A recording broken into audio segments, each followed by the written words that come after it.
Bomba explodindo em Brasília. As notícias de hoje mexem com o Supremo, com o Congresso e até com o futuro de Bolsonaro. Tem jogada de mestre no STF, tem pressão internacional e tem um movimento silencioso dentro do sistema que pode mudar todo o tabuleiro político do país. Fica até o final, porque o que vou mostrar aqui não passou nos telejornais. São 5 vídeos que juntos revelam o plano, a reação e o contra-ataque. E no meio de tudo isso, uma reviravolta que pode mudar o destino de Bolsonaro. A confusão está na mesa. É disso que se trata agora a discussão desse projeto de lei antifacção. É uma crise que foi contratada quando o presidente da Câmara, Hugo Mota, escolhe o Guilherme Derrite, o deputado que era secretário de Segurança Pública do Estado de São Paulo, para relatar o projeto. Crise contratada de Mota com o governo, só para deixar claro, só para sublinhar aqui o que eu estou dizendo. O Palácio do Planalto, como eu contei aqui ontem, não gostou nada disso, do Derrite ter sido escolhido. O presidente Lula, como o Valdo antecipou, conversou com o Mota no final de semana, reclamou dessa escolha. O Mota, em conversa comigo, disse que quem escolhe o relator é o presidente da casa. Só que são 2 reclamações. Uma, a escolha do Derrite, a segunda, o conteúdo desse texto.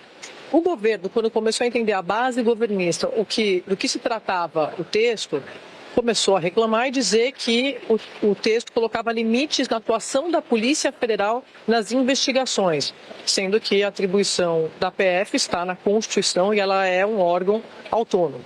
Então, eles estavam dizendo que a PF só poderia agir em casos específicos mediante pedido do governador de um estado, por exemplo. Só para dar um exemplo, daqui a pouco a gente vai mostrar os pontos aqui para vocês. Quero primeiro trazer o bastidor político.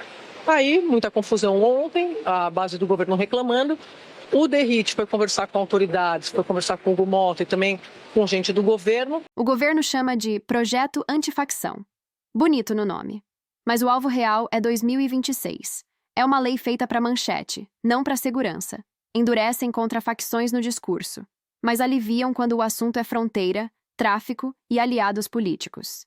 Querem parecer duros, mas só são duros com a direita. Essa é a real. Segurança ou palanque?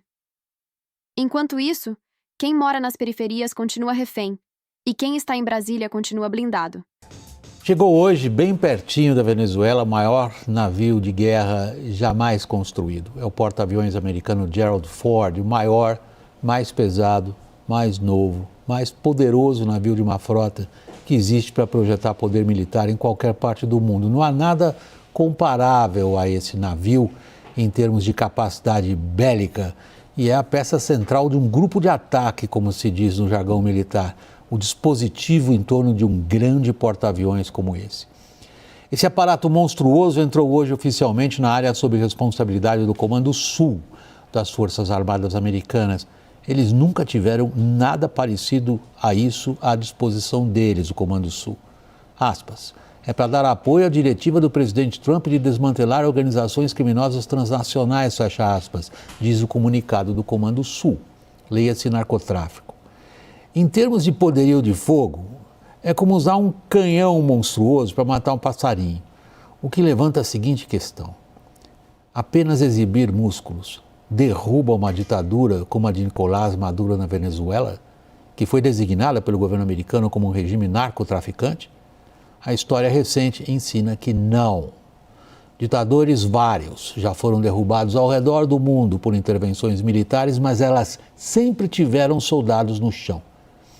Trump já tentou uma vez derrubar o regime chavista, foi em 2019, e naquela época havia grandes manifestações da oposição nas ruas, não é o caso hoje. Mas o regime continua lá, ajudado pela Rússia e pela China. Não se tem como provável que China e Rússia ergam um só dedo em termos militares para salvar Maduro, mas o problema não é esse. É saber como é que Trump acha que pode eliminar uma ditadura num país do tamanho da Venezuela e, principalmente, o que ele faria depois, caso o próprio Trump saiba. Lá fora, os sinais são claros. Porta-aviões no Caribe. Recado de Washington. Acabou a brincadeira. E o governo brasileiro? Finge que não é com ele. Trump entende dissuasão. E a esquerda entende bajulação. Quem desafia os Estados Unidos para agradar ditadura amiga, paga caro. Em dólar, em mercado e em reputação. Dissuasão tem preço. Ninguém estava falando de outra coisa entre os formadores de opinião. O PL antifacção. O governo pegou em armas, a Polícia Federal pegou em armas numa manifestação inusual, em especial pelo perfil do diretor-geral da PF, o Andrei Passos Rodrigues. Ele é um homem que fala pouco, é um homem que preza por ter dado um vestuário menos espalhafatoso para as ações, para as operações que a PF, sob o comando dele, fazem. Mas ele abriu o dia, hoje, às 5 da manhã, na minha coluna, dizendo: eu não vou permitir que a PF perca qualquer tipo de prerrogativa. Era uma resposta ao tal PL antifacção, desenhado a pedido do presidente da Câmara, Hugo Mota, por um adversário político do governo em muitas frentes. Estou falando de Guilherme Derrite. Ele não é só do Progressistas, que é a oposição. Ele era secretário de Segurança Pública de São Paulo, aliado de Tarcísio de Freitas e cotado para concorrer à sucessão do governador se Tarcísio for mesmo o adversário de Lula em 2026. Deu muito ruim. As especialistas, juristas, delegados, o próprio governo, o ministro da Justiça, Ricardo Lewandowski, leram o PL antifacção feito por Derrite e viram ali um ataque à soberania nacional e ao trabalho da Polícia Federal. O presidente da Câmara, esse que você vê falando aí, Hugo Mota, precisou botar um pouco de ordem na casa. Chamou Derrite, chamou os líderes e tentou costurar um novo texto. Isso foi anunciado agora de noite. Vamos começar mostrando para você o que foi que disse o presidente da casa, Hugo Mota. Quando designei na última sexta-feira o deputado federal Guilherme Derrite, atual secretário de Segurança do Estado de São Paulo, para relatar o projeto de autoria do governo federal sobre o crime organizado, sobre as facções criminosas, foi para que o deputado fizesse um trabalho eminentemente técnico, não permitindo que esse tema fosse usado como palanque político para quem quer que seja. Nem começou a campanha e já ligaram a máquina. Polícia Federal sendo usada como escudo político. Delegados desautorizados. E quem denuncia isso é tratado como inimigo. Querem calar quem investiga e depois posam de democratas. Se a lei serve só para um lado, ela deixa de ser lei. Instituição ou palanque? É assim, ministro Fux, que a sua vinda a este colegiado fala herdeiro de uma tradição e de uma responsabilidade históricas de custodiar os princípios estruturantes da democracia constitucional brasileira. Sua reconhecida trajetória nesta corte e toda a sua carreira na magistratura, além, é claro, de sua sólida produção acadêmica, são credenciais que o precedem, que, dispensando maiores encômios, o colocam plenamente à altura deste desafio. Seja bem-vindo. Senhor presidente, ilustre representante do Ministério Público, doutor Luiz Augusto Santos Lima, secretária doutora Maria Clara, ministro Dias Toffoli, um amigo de tantos anos, ministro Cássio Nunes, ministro André Mendonça. Eu queria manifestar a minha honra e a grande responsabilidade de pertencer a essa turma. E eu sempre destaco que um dos grandes elementos no relacionamento humano é a admiração.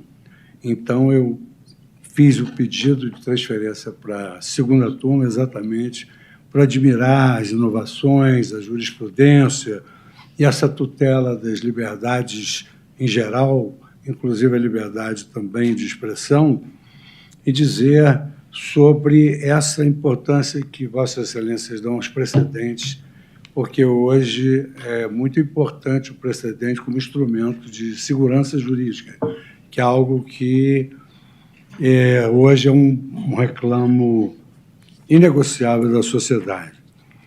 Eu quero dizer a todos que é um grande prazer, uma grande honra de pertencer à segunda turma e ressaltar que vim para agregar, malgrado possamos ter, evidentemente, não discórdias, mas dissenso.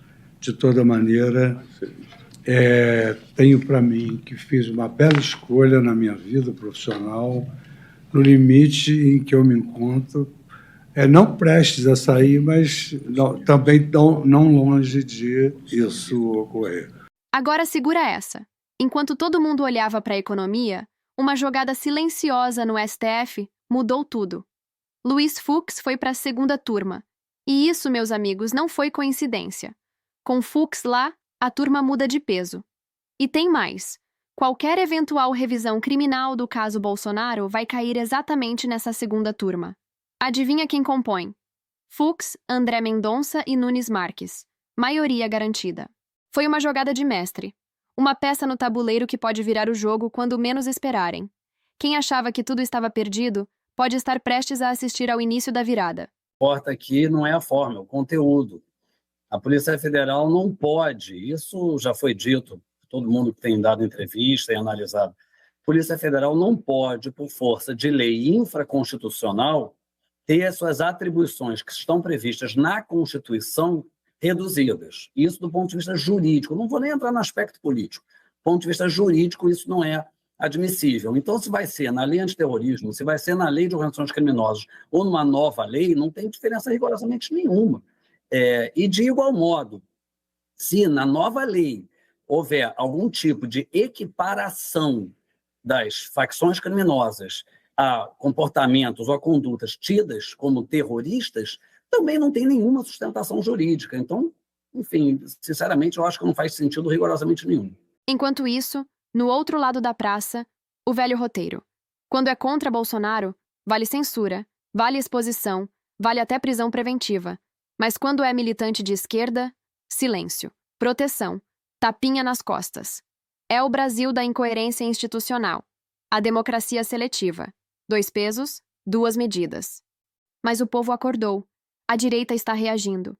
E agora, com essa nova composição no STF e a pressão crescendo no Congresso, o grito é um só: anistia ampla já.